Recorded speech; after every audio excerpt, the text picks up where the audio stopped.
여러분, 일상에서 이런 경험 해보신 적 있나요? 친구랑 말다툼을 하다가 홧김에 욕을 했는데 그게 문제가 될 줄은 몰랐어요.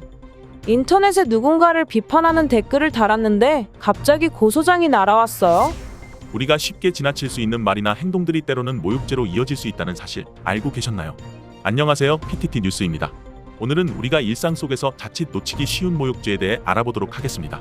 먼저 모욕죄가 무엇인지 정의부터 살펴보겠습니다.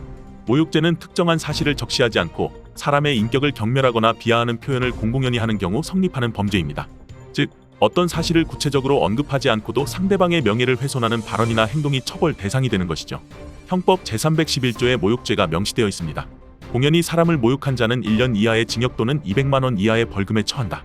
그렇다면 모욕죄가 성립하기 위한 조건은 무엇일까요? 크게 세 가지 조건을 알아두면 좋습니다. 첫 번째는 공공연성입니다. 모욕 행위가 다수에게 알려질 가능성이 있어야 합니다. 즉, 여러 사람이 들을 수 있는 상황에서 이루어진 모욕이어야 하죠. 두 번째는 모욕적 발언입니다. 상대방을 경멸하거나 비하하는 발언이어야 합니다. 사실을 적시하지 않고도 상대방의 인격을 훼손하는 것이 포인트입니다. 세 번째는 피해자의 특정성입니다. 모욕의 대상이 명확하게 특정된 사람이어야 합니다. 다수를 향한 막연한 비난은 모욕죄로 성립하지 않을 수 있습니다. 그렇다면 일상생활 속에서 모욕죄가 적용되는 사례는 어떤 게 있을까요? 첫 번째 사례는 온라인 모욕죄입니다. A씨는 SNS에서 특정 연예인 B씨를 비하하며 병신님, 내가 우동살이냐? 라고 글을 올렸습니다. B씨는 이 발언을 문제 삼아 A씨를 모욕죄로 고소했죠.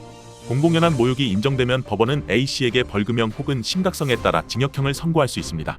아무리 익명이라고 하더라도 온라인 공간에서도 법적인 책임이 따릅니다. 많은 사람이 볼 수 있는 글을 쓸 때는 더욱 주의가 필요하죠.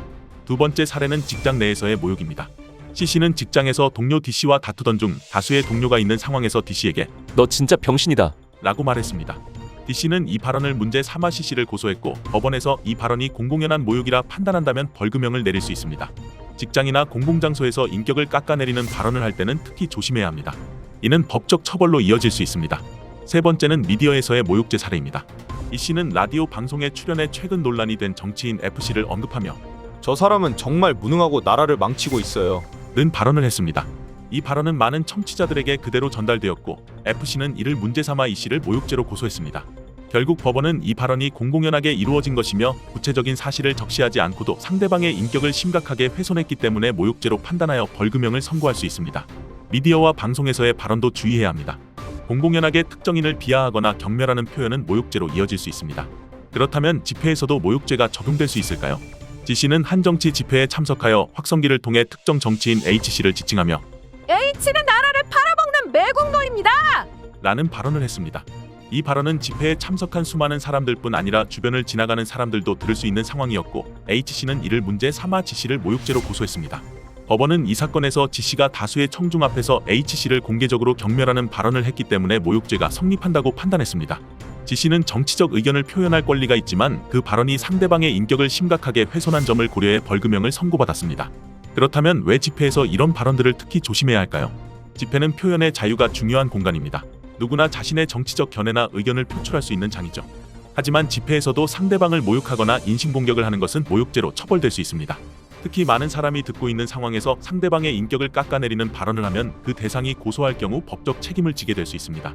표현의 자유는 헌법에서 보장하는 권리이지만 상대방의 명예와 인격을 훼손하지 않는 범위 내에서만 보호됩니다. 집회나 시위에서 자유롭게 의견을 표출하더라도 비판과 모욕은 구분해야 합니다. 비판은 사실에 기반을 두고 공익을 위한 의견 제시라면 보호받을 수 있지만 경멸적인 표현은 모욕죄로 이어질 수 있습니다. 여기서 중요한 것은 모욕죄와 표현의 자유의 충돌입니다.